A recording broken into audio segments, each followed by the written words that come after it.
Loving life? I'm a bit croaky today. Yeah, I didn't... What, you have a big night or? Yeah. Nah, it's just the flight to Darwin from Brisbane. You all right? Yeah, I'm in the plane and, all the air just caught up in my throat, Okay. I think. So I should ask you heaps of questions? Yeah, apologies. I'm not always this seductive with my voice.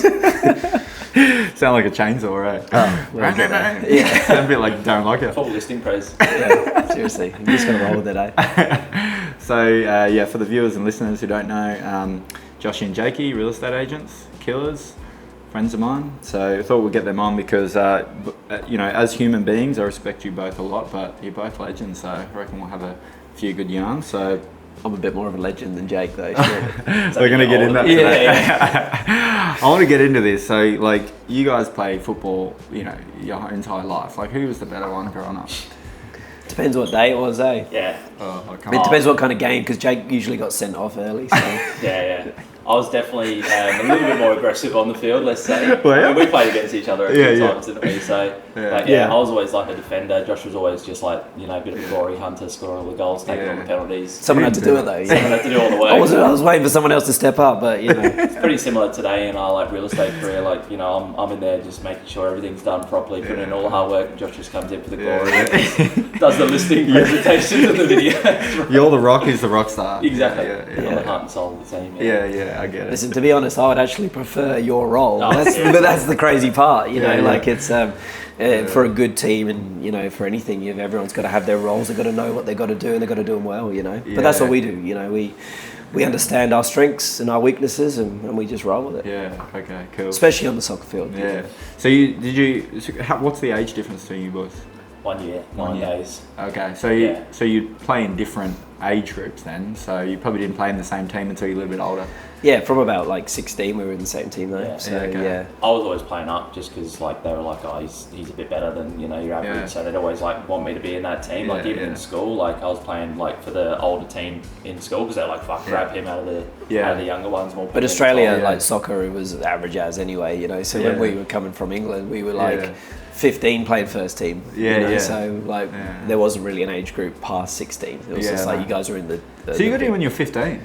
No, we were even younger. We were 13 and 14 when we moved over. But you would have been weapons at football coming over here, playing. We were playing every day in England. Literally, we'd play. Every single. We'd be same here. Tuesday, Thursday game, Saturday, Sunday. You'd be playing competitions, tournaments. It was just 150% football, and then there was nothing else. What was the difference between what were the main differences playing in Australia versus playing in England? Way more people.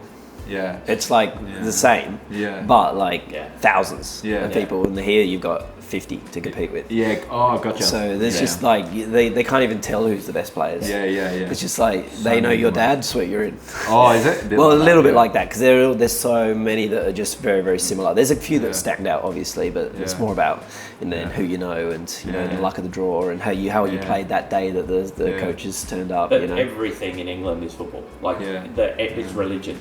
Yeah. You know what I mean? It's religion over there. There's nothing else that matters through that the whole week. The whole town is geared towards that football team. Yeah. Saturday, Sunday, you don't go to church, you go to the football. It's so cool. Do you know what I mean? I love that. It's hectic. Yeah. Yeah. We were. I was chatting to your dad when he was up here not long ago, and you just tell he was so proud of you boys. The way he's talking about you. And we got onto football. We started talking about Jakey. He goes, telling you Jakey could have made it. Yeah. He was seriously. The way he was, just the passion he was talking with. He loved just too emotional.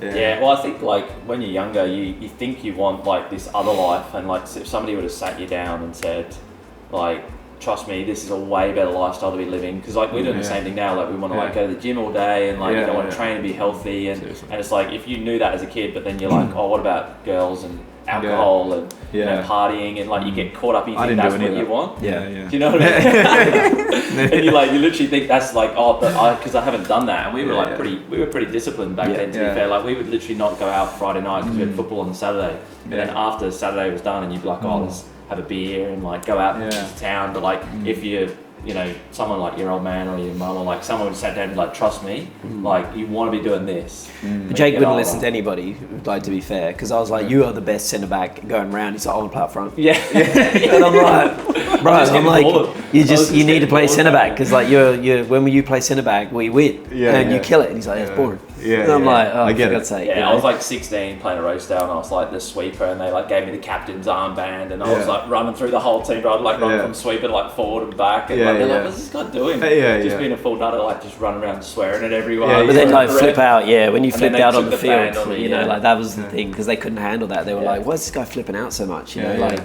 it's just because like you were just so passionate about it, and just people in there just were like Nobody gave not a shit, turning up or whatever. You know? Yeah, I was yeah. I was just so all about it. You I was wanted like it, yeah. all in on football back then. Like me and him used to argue on the field. Yeah, really? We were like, shut the fuck up, bro. yeah. We can swear on this.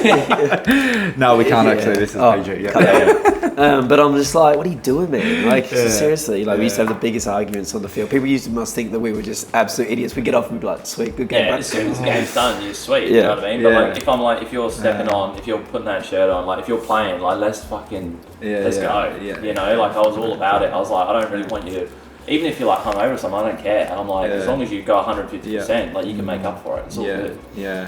You know? I think like a lot of those lessons though, like early on, like I see like a lot of similarities between like good business people and sports people. There's so many similarities. Hey, like people who just want to go hard. Yeah. Like that. Whether or not you're playing sport or business, if you just have a mindset where you want to go hard, like Yeah. that's what.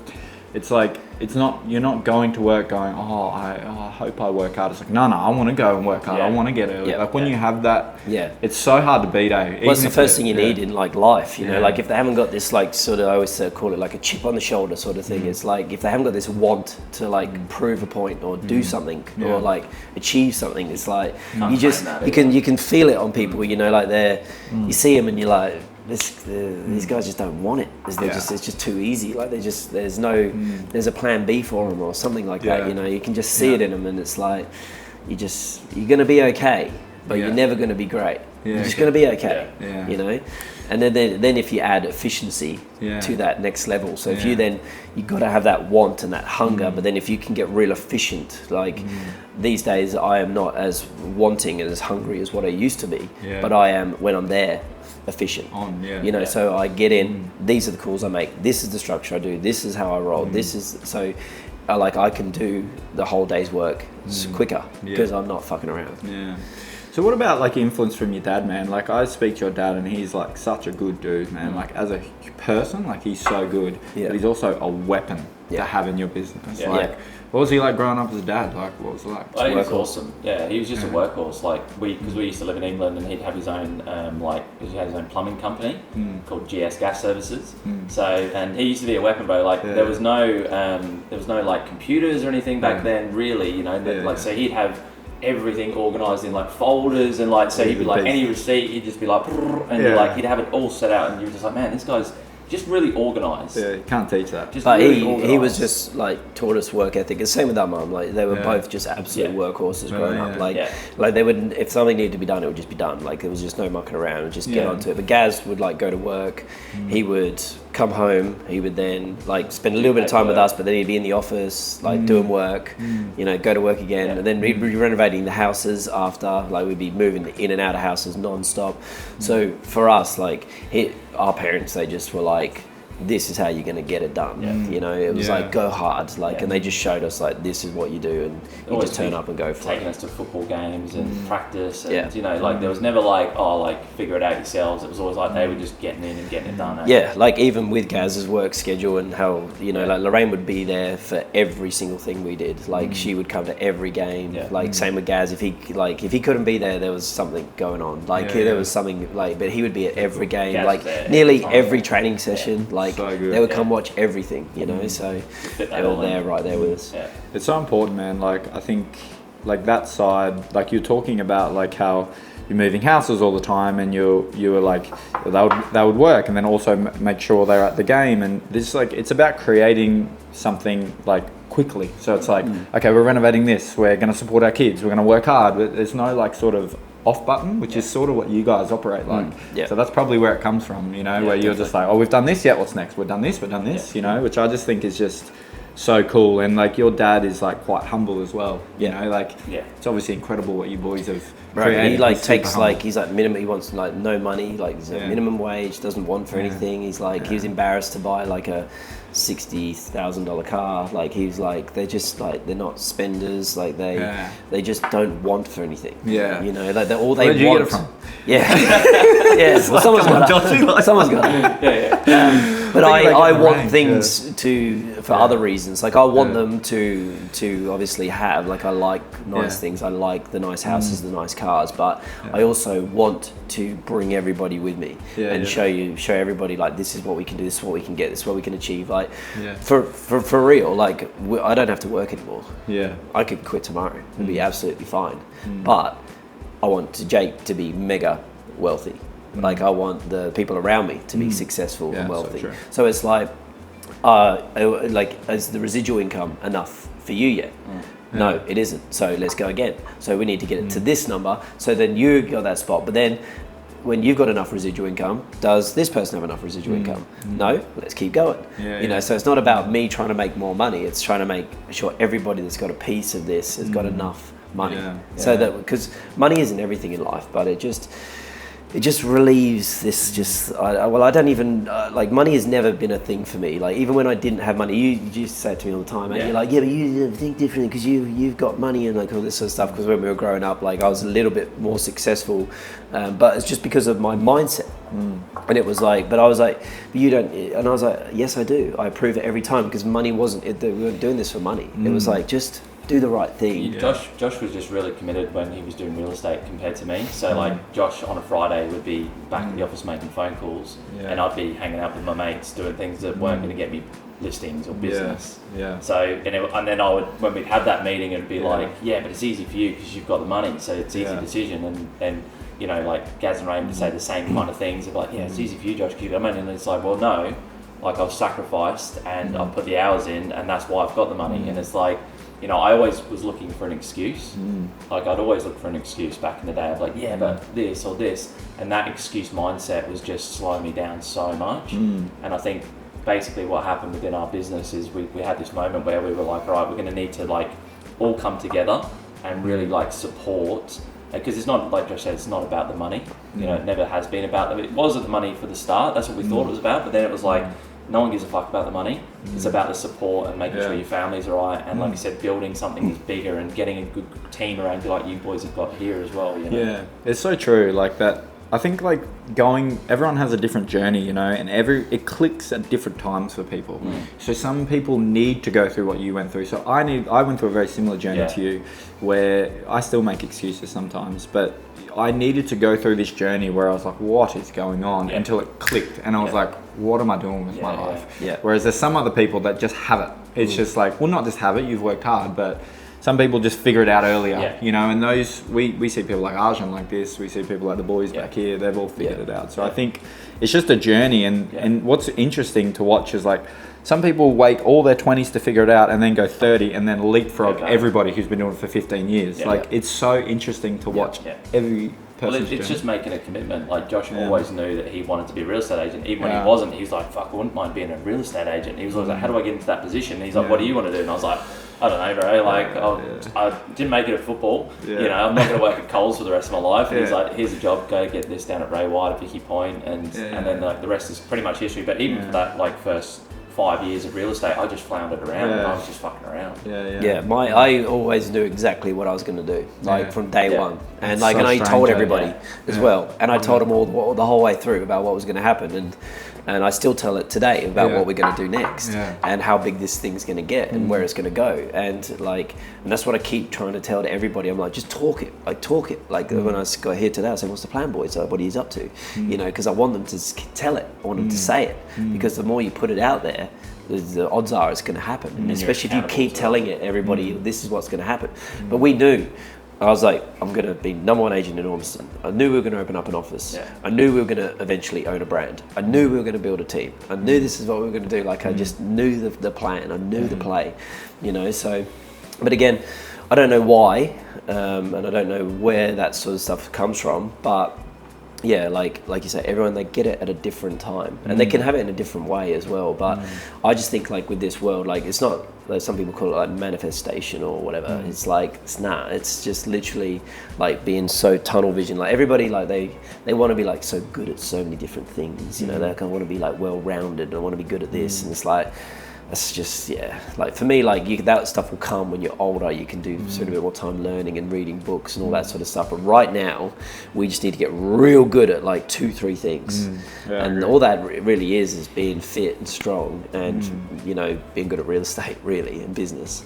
Like there's nothing really else that really matters because everything else in our lives, like if we do get smarter, healthier, more emotionally intelligent, and more motivating, like all of this then just gets better anyway. That's a big one, hey, like emotional intelligence. Like I think just with as you get older and you're dealing with problems, like you're dealing with women and you're dealing with children and families. Like so when before we had kids and wives and misses and things like that, you'd always just be like, oh, who cares? Yeah, you know what I mean. Figure it out. You're like, you're like, oh, I don't want to deal with that emotional problem. Yeah. But then as you have children and like you know you have daughters and sons and like. You know, and you're just like, oh, I'm going to have to be more open to this now. And that emotional intelligence, I'm still pretty shit at emotional intelligence. Oh yeah, we all are. Everybody is. No one's good at that stuff. You got to just keep working on that. But that's a big one moving forward. Like being a little bit more open to that. I think, and it's hard for men, right? I think that's the number one thing. Like, but it all stems off what you were saying. Like, I think your nutrition, your health, all of that sort of arrowheads into your emotional intelligence. So if you've got a good foundation, you can have emotional intelligence. But if you don't have the foundation, it's so hard to not react because you just got all this stuff happening and you're just like. Yeah, I think in a work setting, like emotional intelligence, like is easy. But when you take it home and your missus is like coming at you with something, and you just like. But a big day, I'm here for the kids too, you know, and it's like this moment where you can take it there and like that's just the weak thing to do, you know, and that's you not like working on yourself all the time, and like if you've got a good woman, which I do, they will pull you. She told me to say that. She told me to say that. She told me to say that. Like we do, but they will.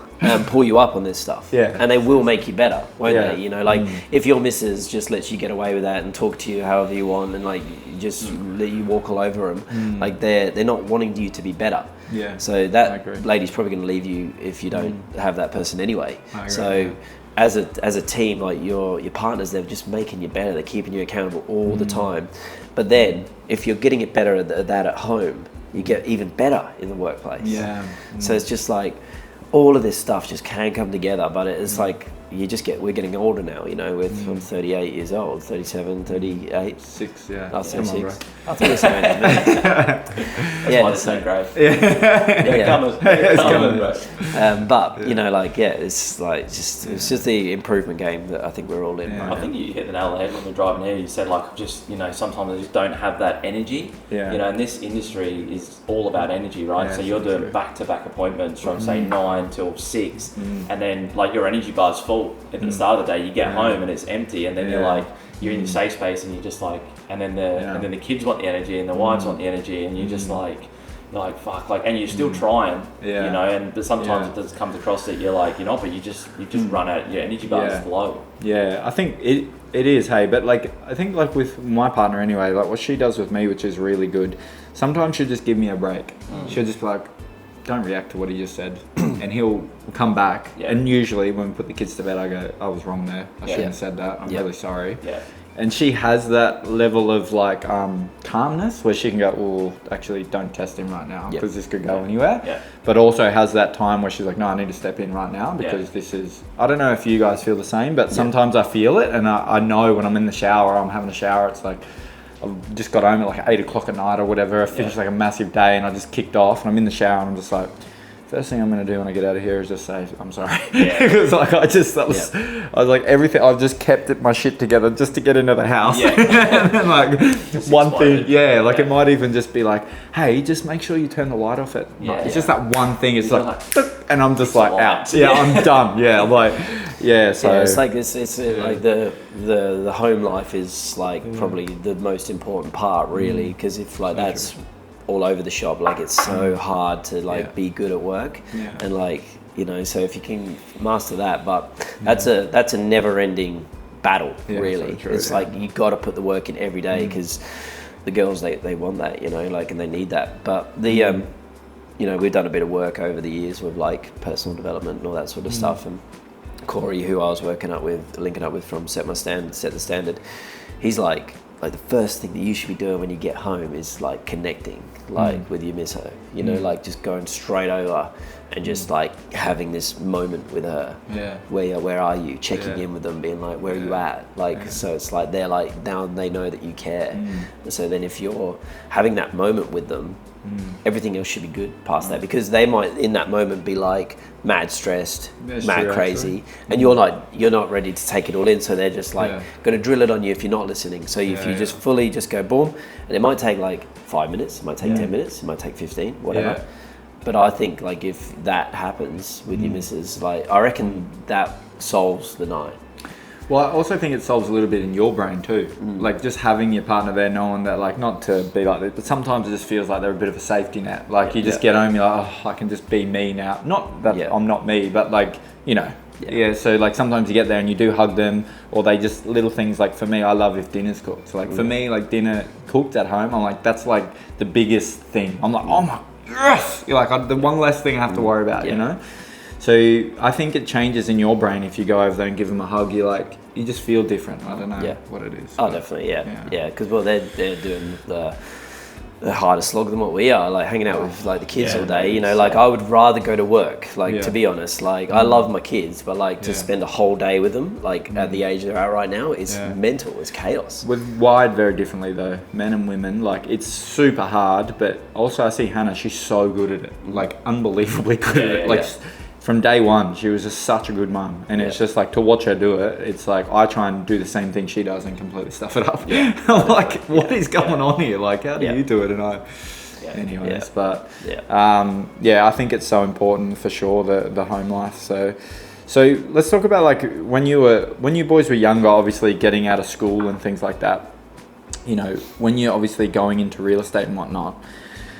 What I can't understand is how an 18-year-old or a 19-year-old goes into real estate. For me, that just does not make sense. Like, how do they even think that that's possible? Like, what were you thinking at that time? Like, what were some challenges you faced when you were young and stuff? Like, what were the biggest objection you were running into with people? Yeah, well, Gaz, when, you know, he reached out to a couple of real estate agents early on that sold houses for us. He was like, Joe, do you think, because there was no young people in real estate then. And this was like 22 years ago. And they were like, oh, there's no young people in real estate, tell them to go get a trade. And I was just like, fuck that. I'm like, I don't want to be a real estate agent. So we sort of forced a way in through the door. And then when I was starting in real estate, like, who did you work for? Was it Rain and Horn or something? It was Rain and Horn. That was the first one. I only lasted there for about a month because I was like, this is not how you do real estate. And then I was like... When I first met you, I knew no real estate agents that were my age. I met you, I reckon, 22, 23. You were playing for Capella Bar. Was that around when you were that age? Yeah, definitely. Yeah, well then, like in that early ages there, like 17, 18, it was all like, I was like, this seems like real, like achievable. I'm like watching all these agents in the office and I'm like, all they have to do is like call people and door knock them and they're going to get like money for it. And I was just like, so I was like the office trainee and I was just like watching every one of you roll and I'm like, said to the principal at the time, I'm like, can I start making some calls or what? Like, what's going on here? I'm like, can I start? And he's like, yeah, for sure. And he was like, if you find us a house and they want to sell, we'll give you $500.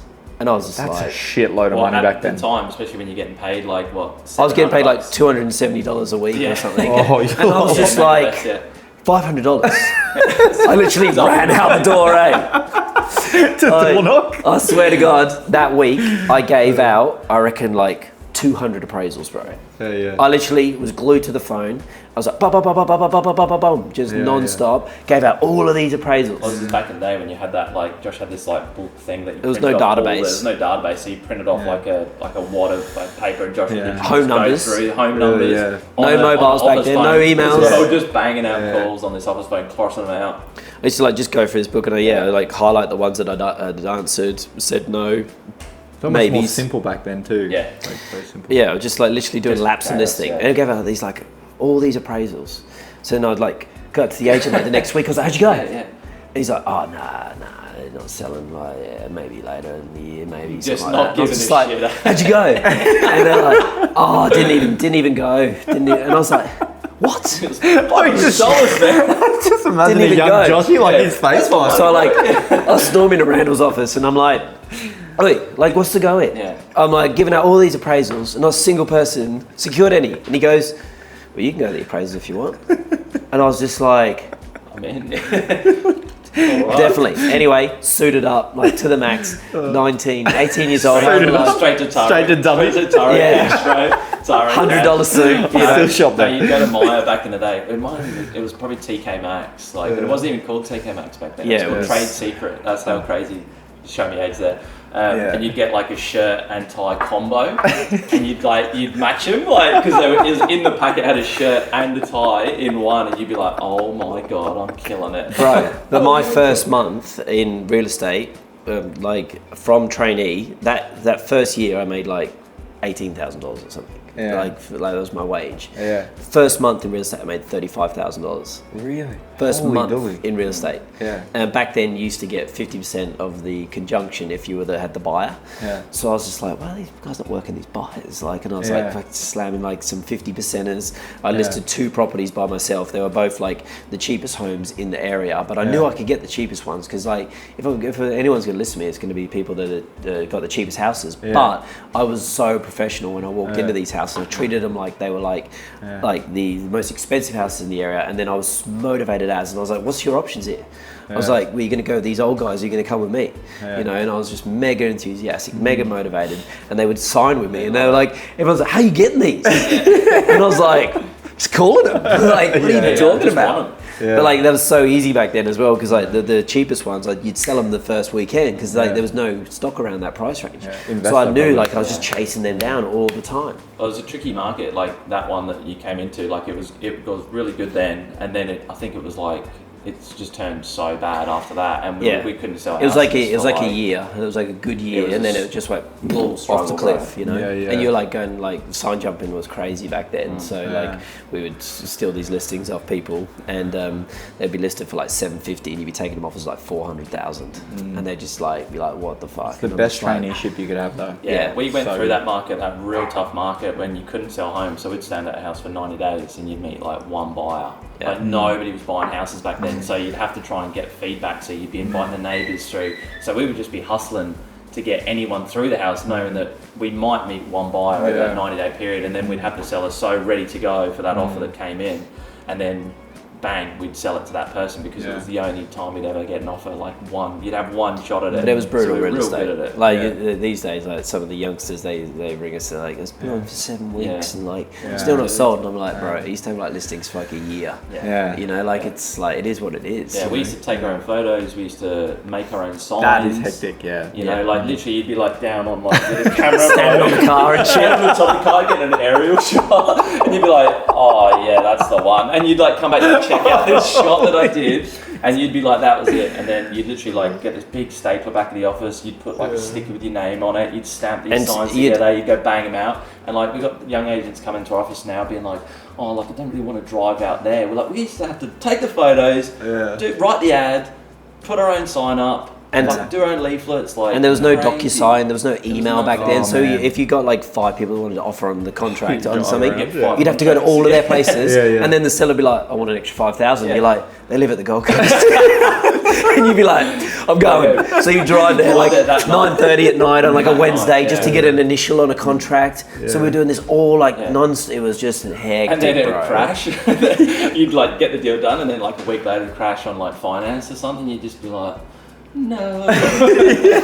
You have to drive to the Gold Coast again. Like, But yeah, it was awesome. Like it was great. But like it's so much simpler now. Like there might be more bodies, more people in the way, but at least you can be way smarter about getting business. Like all we had to do back then was work our ass off. You know, there was no like marketing and stuff. You know, like when we started doing videos on properties.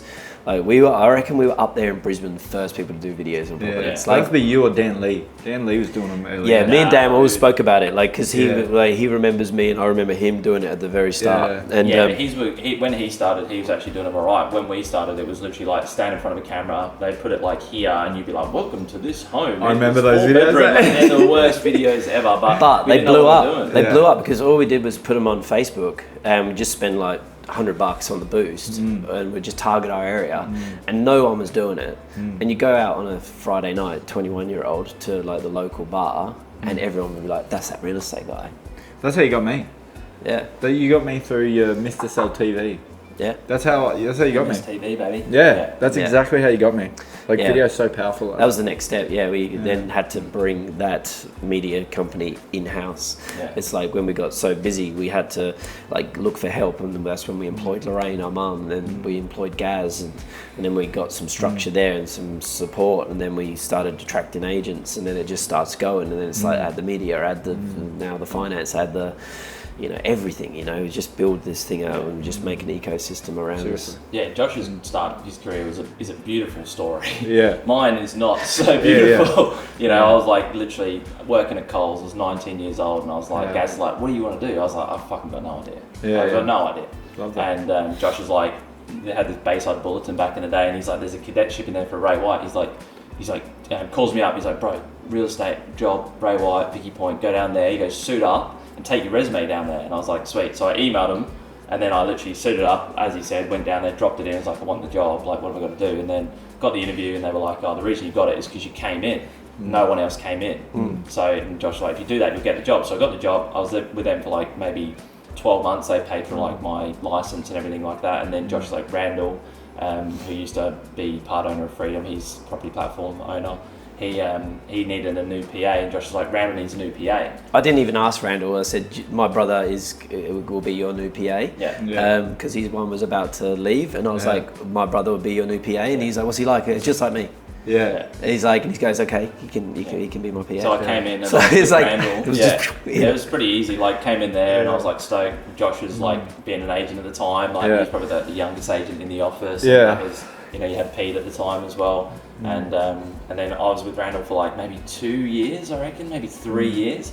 And Randall was like, "You need to get into sales because like you've been with me too long now." I was like, "Yeah, sweet." So jumped into sales, absolutely cooked it. And then I was like, and then he like brought me back, saved me again, and I was in sales for like in his team for like another 12 months.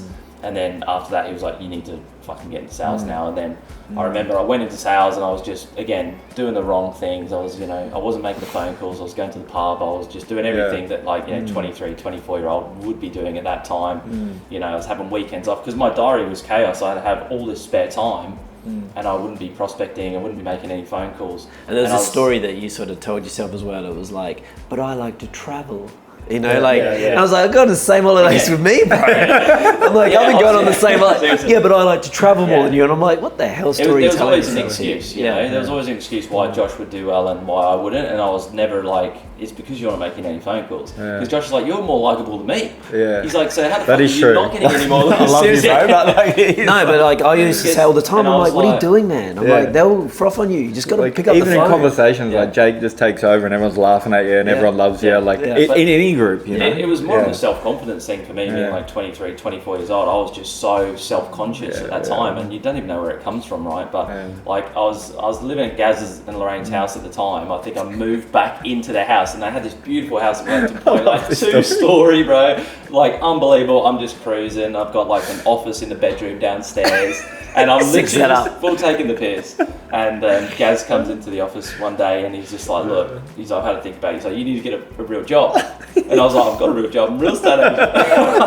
And he's like, "You're not making any money." And I was like, "Listen, Gaz, I don't appreciate this conversation right now." I was like, "I've got work to do. I need you to get out of my office," which is his house, his bedroom. And I'm like, "I need you to get out of my office right now. I've got phone calls to make." He's like in his own house. Literally in his downstairs bedroom, and I'm like, "Oh God, he's right." And I think it was that moment, like the penny dropped, and I was like, all I got to do is make phone calls. So I literally like locked myself in that bedroom for like 30 days. But as this was happening as well, like the family called this family meeting, and they were like, "Oh, we've got to tell Josh, like Jake's potentially going to get out of real estate." And they come in, and they're all sitting down, and they walk in, and they say, "Look, Josh, Jake's not going to do real estate anymore." And I go, "Gaz, Lorraine, shut the hell up." I go, "You don't know what you're talking about." I go, "Jake, you need to stop being a little like wimp." I'm like, pick up the phone, do some work, because you're going to kill it. I'm like, Gaz, Rain, back off. I go, you got no idea what you're talking about right now. How old were you? This was like 22, 23. 3. 23, 24-ish, and I was literally such like... an interesting thing to tell your parents. I was applying for other jobs at the time. I was like, I'll get a different job, and then I applied for this job at like the airport or something, like being like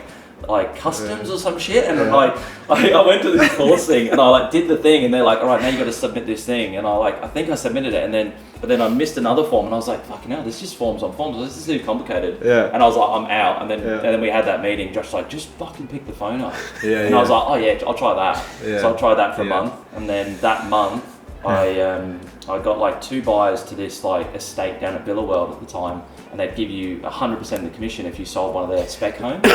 So I met a buyer, and I took him down there, and he fucking bought the house, and I was like, oh my god! And I got paid a full comm on like 400, and then I was like, that was easy. Grabbed another buyer, took them down, and I jagged 2 in the same month, and then I sold 3 townhouses in this same complex, and I made like $70,000 in like 1 month, and that was more money than I made in like 3 years of real estate. And I was like, oh my god! So if I actually do the work, make phone calls, I'll actually make some money. Which is nice now in our office, because there are people that struggle a little bit more than others. And I said, Jake used to struggle too, so they can't like believe that story, and then we tell them. I was so close to quitting. I was on the edge, and when they're like on the edge of quitting, I'm like, bro, I've been there. I was like, but you're not doing what you should be doing, because I was doing what you were doing, which is not working. We had my dad to get, like to get out of my office. Like, I've been way worse. But you got to sometimes, because like I've said it to people in the business before, because their parents have been like, and I was like, to be honest, to be fair, no offense to you and your parents, but your parents don't know shit about real estate. I go, this is the best industry in the world to make money in quickly, and the only reason why you're not is because you are not the finished article, and if you just work on yourself and get better and work harder, you will kill it. But you are the issue here, not your parents, not the excuses you make yourself, you know. And I literally tell them straight up how it is. I'm like, if you want it, all you got to do is put the like, you think you're working hard, but you're not. No. You know, like it's just not how it is. And like, we've had people like, there's a guy who we had this meeting with him, and he the meeting to quit. And I was like, bro, what are you going to do? And he's like, I've got this job, it's going to pay me 90 grand a year, and I've got a mortgage at home. I'm like, how old are you, bro? And he's like, 22. And I'm like, man, seriously. I'm like, this is the biggest mistake you're ever going to make. I said, you're 22 years old. If you need some money, go pull out some equity out of your house right now and just take a risk for the next 12 months. He did 350,000 that year in com, and he's just started an office with us. Yeah, it's crazy. He's going to do 500,000 this year in com. No pressure, pretty sure I know. But he could have quit. He had that moment. Luke Nell, who is going to do well over $1 million in com this year with us. He'll probably dust me this year, I think. It's going to be close. It's going to be real close. He is going to, in his first year, he didn't make a single sale. I remember that. Not a I always tell sale. people about his story. Yeah. He's a good one. He's a good one. And now look at him. it. So close. And we were like, and Josh is like, bro, you're doing everything right. Just hang in there. You're a good person. And he never was going to leave. Things. He knew he wasn't going to leave. He always had that mindset. Is like he's going to make it work. But he had a couple of bitcoins at the time. He sold a couple of bitcoins, and he like managed to like keep himself in the game. And sometimes that, as a real estate agent, if you're watching this and you're struggling, you know, you're this close and you're about to quit, and next month could have been the month, it could have been the year, it could have been the deal that was going to catapult you to the next level. I think in life too, man, like if you're like, I remember like chatting to you boys when I was first getting into real estate and whatnot, like your life can be such a different life in 12 months that you just don't realize it can be. Like if you have like I think I said it at awards, I'm like, even if you believe you can't do it anyway. Because like everyone else has done it. Then like what you realize, like when you've got to like where I'm at now, I've realized that all the agents that I thought were good, they're all not that good. Because I'm one of them now. And I don't look at myself and think I'm that good. I'm like, I just know how to pick up the phone. Or I don't like, and I'm like, okay, these guys just did exactly what I did. You know, and then you look at that, and then once you get to that point and you talk to someone, they don't understand it. Because they're not at you. You're like, dude, I'm telling you, all I did to get here was I just kept going like this. I said to you all the time, mate, like, but especially like years back, I said, these people that you think are these people, they're not these people. Because I'm going to sit with them and I'm meeting them, and I'm like, I've got these guys covered. I've got them. And this is what I'm thinking in my head. I'm like, I'm going to outwork you, out hustle you, like everything. I'm going to get you, and you're doing better than me right now. Yeah. And I could see it, and I could see it in them. I used to say to you all the time, hey, like this is what you got to stop thinking, you young agents, is that you got to stop putting these other agents or people that are ahead of you on a pedestal, thinking like you're never going to beat them or you're never going to be as good as them or whatever. Literally, it ain't the case. It ain't the case. You are literally just as good as anybody. It's a self-confidence thing, but I think the confidence comes from actually knowing and doing the work as well. It's like when you're not confident, it's because you know that you're not doing the right things. And when you're confident, it's because you're doing the right things. Habits, So it's literally like if you do the right things, you'll be confident. It's like if you can honestly sit in front of someone and say, well, I'm doing the work. I'm hustling. I'm motivated. I'm in the gym. I'm making phone calls. I'm the best option for you right now. Versus I'm at the pub. I'm not training. I'm staying up late. I'm not reading any books. You know, it's not about selling, like convincing someone that you're the best at the job. Like all you're trying to convince them is that they believe that you believe you're the best at the job. Yeah, I think too in the industry as well is like a lot of people think that you win the business like sitting down with someone. You don't. You've won it long before that. You won it a long time ago. So like when you followed up and you gave them good service, when you were under the pump and they called you at 9 o'clock at night and you still answered the phone really chirpy. All those little things. All of those little things. And they're talking to you about their friends, you've won it a long time ago. How each listing looks, how each, all your marketing, how consistent you are. Like people, you do what you say you're going to do. Yeah, people don't realise that too. And I think in the industry, there's too much emphasis on trying to close rather than trying to make people feel a certain way. If you make people feel a certain way, you just go, you ready to move forward? Like, definitely. You don't have to go into it, No, you when you walk in there. That's what you said to this lady on the phone just before the car. She's like, you're my preferred agent. You're just like, sweet. You don't have to go into anything. We got a call this morning off this lady, and I want to move forward with you, and that's just a really great feeling, and like as a in this industry, like you can try to sell all the time, but if you just slow down and you say to these people, it's like she was making this big call last week, and she's like, I'm still deciding between you and this other agent. And I said, whatever you decide will be the right decision. It's all good. Like, you're going to make the right decision here. I want your business. I want to work with you. You can see how motivated I am to be your agent. But it's all good. Whatever you decide will be okay. And it's okay with me. And Raymond Smallman, it's yours. But even if they don't, that's still a good thing as well, because you handled that situation perfectly. Like, Arjun had a really good one recently where he went up against, he honestly has a really good strike rate, again, just because everyone who deals with him just feels this level of service and just wants to give him things.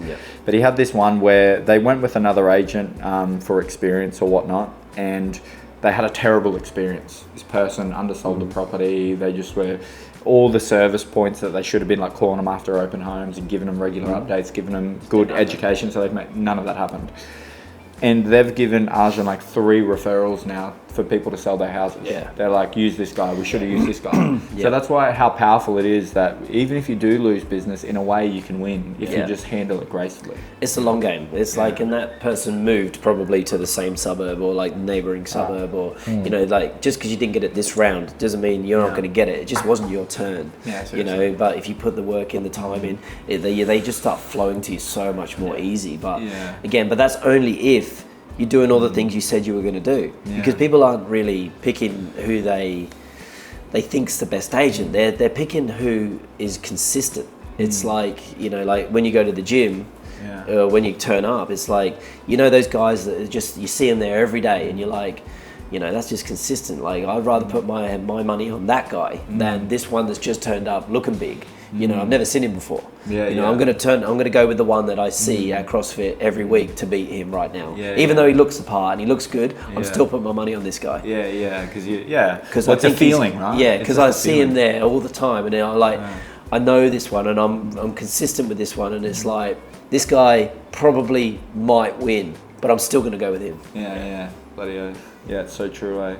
So talk about some shit times in your career. Like, a lot of people talk about like all the wins and things like that, but talk about some things where, maybe you were lost. Like, is there any time in your career where you were totally lost and you're like, what the hell is going on? I don't know how to move forward. Have you had any of those times? Well, you had that just before, like what you were saying at the start of your career. I had that probably as Gaz was entering our business. Like, I was like at breaking point, because I was back then like running the office, running the books, running social media, putting all the listings up, sale contracts, everything. Like as well as doing running and everything, and I was running so hard, and I was like, bang, welcome to reality. Just like mega stepped into like a world of depression. It was like 3 days straight. I was just like, can't do it. Just can't get out of bed. I was like, can't do it. There was like panic attacks. There was just things that you just aren't healthy. You know what I mean? So like Josh was like missing an appointment, and someone would call me and be like, "Where is he?" And I'd be like that never happens. You know what I mean? So it was serious stuff at the time. Yeah, and I was like, oh my God, I couldn't even believe I missed it. But then it was like, I remember sitting in this presentation this one time, having a panic attack at a listing press. Still listed it though, right? Got it. Still got it listed. But inside I was screaming, bro. Like I was just like, fuck. But again, behind the scenes, I was working my ass off. But then my release was, I'm going to go out and party. And on the weekends I was smashing it. And I was just like in this land of like 150% everywhere. So I was like going hard at work, finish work, go hard on the night out, like not rest at all, go back to work, night out, work, night out, work, night out for like probably, you know, a good year and a half of like just partying, working hard. How on earth did you do that? Well, we were living together at the time, so we were like both single, living in this household together, and it was just, you know, work, gym, party, you know, like on the weekly. Josh would go, like I said, a little bit harder than me. He was pretty much all in on most times, you know. Yeah, like everything else. Yeah, exactly. Everything else in life. Yeah. But I was in this moment of my life where I was like, you know what, whatever, I can get away with it because I'm invincible, I'm untouchable. Everything I do comes off, like I'm killing it, like my ego's out of control. And when I look back on that version of me, fuck, what a loser, you know, like not impressed with him, I don't want to be around him. And I say it to some of the younger ones coming through now that think they're untouchable as well, and they think they've got it all covered, and I say you'll know when you haven't got it covered because it will just happen, you know, and you won't see it coming. So you just got to really be careful with that stuff. But our worlds are different now to how the youngsters are growing up, you know, like back then there was no socials, there was no like, it was just work and just work party, no one really knew who you were, there was no like pressure or anything like that sort of things. So it's completely different now, but yeah, that was the hardest time in my career. But then we got through it, like it was like it was fine. It was like, all right, now we need to build some structure around Josh. Well, that bad thing that happened, if that didn't happen at that moment, then we would never be in this position here. So like with every, you know, bad thing that happens, you can either go one way, which is you keep letting it control you, or you can change everything. So we had a family meeting, we brought mum and dad in to the business, and that Gaz took this out. He took that out. He's been waiting for that moment, wasn't he? Well, because he didn't want to say I should work for you, because he never wanted to put that pressure on us. He was just waiting for us to say, what a good dad, come work. Like that's so smart to go about that way. Do you know what I mean? Like that is like most dads would be like, oh, let me help you. Like he was like seeing how much money we were making, seeing what was going on. But he's a project manager at his other company, so like this is a perfect role for him, like to manage our whole business. So he came in and took that all away too. Like he understood how much potential this business that we were running had. And then Josh was like, all right, if we all come together, we'll let Gaz run the whole business operation. He's like, Jake, you're working with me now, because I think you met Nick Stewart at the time, and Josh was like, I'm just struggling, I need someone else on my team. And he's like, you've already got the person right in front of you, you just don't even know who it is. And he's like, who is it? And he's just like, well, it's your brother. And then so Josh comes to me, he's like, bro, we're going to work together. And I was like, hang about. I was like, who's doing all the videos? And he's like, well, I'll do them all. And I was like, well, who's going on first on the listing? And he's like, well, I'll go all. So we had this family meeting, and it was at this time where I was like, I was going okay. I was, you know, doing 300,000 a year in commission, which is a lot back then. Heaps back then. It's probably 600-700. Josh was doing 700, 800, and Josh was like, if we come together now, like we can really dent this marketplace. And it was like, it was a pivotal moment for me, because I was like, ego, and I lose, or if I get rid of my ego, I just win massively. And that was a really big decision for me at the time, because I had a lot of ego then. We went to 1.3 to 2.9. Yeah. Well, I was part of that, right? In like a year or so later, it was like what just happened? It must have been just when I started the business then. Well, we employed KP at the time, and then we did a deal with KP, because he was, again, struggling young agent, and he was floundering, and we were like, we threw him a lifeline, and we're like, no, you're going to come in, you're going to work for us over Christmas, just before Christmas, and then we had like a deal with him running, and we went over that number. We couldn't believe it. We were like, oh my god, if we hit that number, like we're we're doing really well. Yeah. And we smoked that number. And we were like, so KP got rewarded pretty handsomely at the time. Because Gaz was like, you're gonna like fully pay him like that money because it was Like, like, yeah, we we're gonna give you 5% of everything we make over this big number Well, because yeah. what we thought we were gonna make, but we didn't see that coming, that number, and then we had to give KP like this $100,000 bonus, and he was just like, he's 21 at the time, you know what I mean? So, you know what I mean? Like he was but like, he wow. earned his money. But yeah, we were like, pay him. Yeah, That's all good. But you gotta. Well, I think sticking to your words like so important. Eh? Like you say you're gonna do something. But that set him up to be where he's at now because he's got all the talent in the world and he's seen how to do business. So all he has to do is turn it on and he'll go like rocket. You know. So he's always been the sleeping giant for me. When like I've met everyone in the business, and he's always been the one I'm like. He's just gonna. He's got so much potential, but as they all do, there's so many agents Yeah. there that are so good. Like, and they're like, they've all got like different strengths as well. Like, but they're all just so good. Like, we have got the crew to like take this thing, like including with your guys, including what you're building here. Like, it's It's pretty full on, eh? Yeah. So, boys, we covered a lot, eh? We went all over the shop then, eh? We were like talking about soccer, we were talking about like work, all that stuff. So, it was a good catch up. So, thanks for coming up, lads. We'll probably, I don't know, we'll do another one maybe when we're down for awards or something like that. Yeah, sweet. sweet. Cool. Cheers.